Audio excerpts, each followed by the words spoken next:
Hello बच्चों, let's see this question and here this question says fill the blank. आपको यहाँ पर एक स्टेटमेंट दी हुई है जिसमें एक स्पेस ब्लैंक है जो आपको फिल करना है। Dash was started in Sri Lanka due to distrust between two communities. Sri Lanka में क्या शुरुआत हो गई थी जब दो कम्युनिटीज़ के बीच में एक डिस्ट्रस्ट क्रिएट होता है। डिस्ट्रस्ट का मतलब होता है अविश्वास। एक तरीके से आप कह सकते हो कि वो एक दूसरी कम्युनिटी के ऊपर भरोसा नहीं करते हैं, तो भरोसा ना करने की वजह से क्या आ सकता है, प्रॉब्लम क्रिएट हो सकती हैं, डिस्प्यूट्स हो सकते हैं, लड़ाई झगड़े हो सकते हैं, दंगे हो सकते हैं।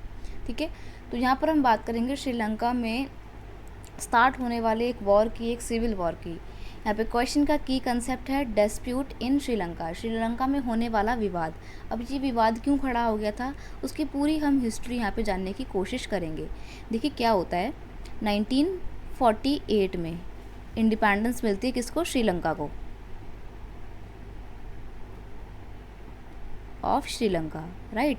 श्रीलंका किससे आज़ाद होता है, ब्रिटेन से। जिस तरीके से ब्रिटिशर्स ने इंडिया को अपना गुलाम बना रखा था, सिमिलरली श्रीलंका के ऊपर भी ब्रिटेन के लोगों ने रूल किया था। और 1948 में, यानी कि आफ्टर जस्ट इंडिया की इंडिपेंडेंस के जस्ट एक साल बाद ही श्रीलंका भी एक इंडिपेंडेंट कंट्री बन गया था। आफ्टर इंडिपेंडेंस, क्योंकि श्रीलंका की पॉपुलेशन में सिन्हाला कम्युनिटी का पोर्शन शेयर काफ़ी ज़्यादा है, यानी कि सिन्हाला कम्युनिटी एक मेजोरिटेरियन कम्युनिटी है जिसका पॉपुलेशन में कितना परसेंट का शेयर है, सिन्हाला कम्युनिटी का पॉपुलेशन शेयर है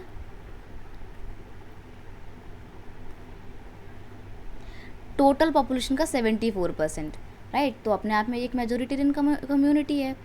अब गवर्नमेंट क्या करती है, after independence government followed a preferential policy that favour Sinhala community people. Government एक प्रिफरेंशियल पॉलिसी को फॉलो करती है जिसके तहत जो सिन्हाला कम्युनिटी के लोग हैं, गवर्नमेंट हर जगह उनको ही प्रीफर करती है, उनको ही फेवर करती है। गवर्नमेंट कॉलेजेस हो गए, गवर्नमेंट जॉब्स हो गई, और कोई भी गवर्नमेंट वर्क होता है, सब में सबसे पहले प्रेफरेंस किसको मिलती है, सिन्हाला कम्युनिटी को मिलती है। इसी की दिशा में गवर्नमेंट क्या करती है, 1956 में सिन्हाला लैंग्वेज को क्या बोल दिया जाता है, सिन्हाला लैंग्वेज को डिक्लेयर कर दिया जाता है एक ऑफिशियल लैंग्वेज के तौर पे। ठीक है, ऑफिशियल लैंग्वेज डिक्लेयर कर दी जाती है। कौन सी लैंग्वेज, सिन्हाला लैंग्वेज। और जो बुद्धिज़्म होता है, जो सिन्हाला लोग ज़्यादातर जिस रिलीजन को प्रैक्टिस किया करते थे वो था बुद्धिज़्म। तो बुद्धिज़्म को एक ऑफिशियल रिलीजन भी डिक्लेयर कर दिया जाता है। इस तरीके से हम देखते हैं कि पूरे श्रीलंका में एक मेजोरिटेरियन रूल इस्टेब्लिश किया जाता है आफ्टर 1956।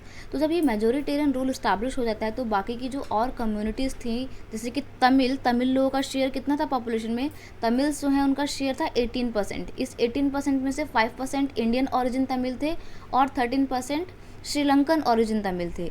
अब इन दो कम्युनिटी को लगने लगा कि अगर हर जगह सिन्हाला कम्युनिटी को फेवर किया जा रहा है तो हम लोगों को तो एक नेगलेक्ट सा फील होने लगा, उन लोगों को, तमिल्स लोगों को। वो अपने आप को सोसाइटी में एलाइनेटेड फील करने लगे क्योंकि कहीं पर भी उनकी पूछ ही नहीं थी।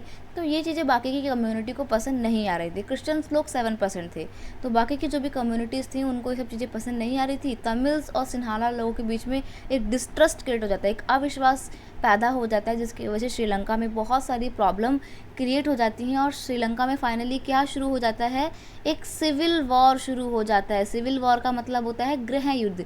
जब एक देश में ही युद्ध जैसी परिस्थितियां पैदा हो जाती हैं, क्योंकि देश में ही आपस में, दो कंट्री है वो दो या दो से ज़्यादा गुटों में बढ़ जाता है और देश में ही आपस में लोग लड़ने लग जाते हैं, इसको बोला जाता है सिविल वॉर। अभी सिविल वॉर श्रीलंका में स्टार्ट होता है, प्रॉब्लम बहुत ज़्यादा भयंकर हो जाती है, बहुत सारे लोग मारे जाते हैं और फाइनली ये 2009 में ये वॉर ख़त्म होती है। ठीक है, तो अब जाके ये चीज़ें काफ़ी हद तक सॉल्व हो गई हैं, पर श्रीलंका में आज भी सिन्हाला कम्युनिटी मेजोरिटेरियन कम्युनिटी बनी हुई है। तो यहाँ पे सही answer, civil war was started in Sri Lanka due to the distrust between two communities. I hope you understood it well. Best of luck.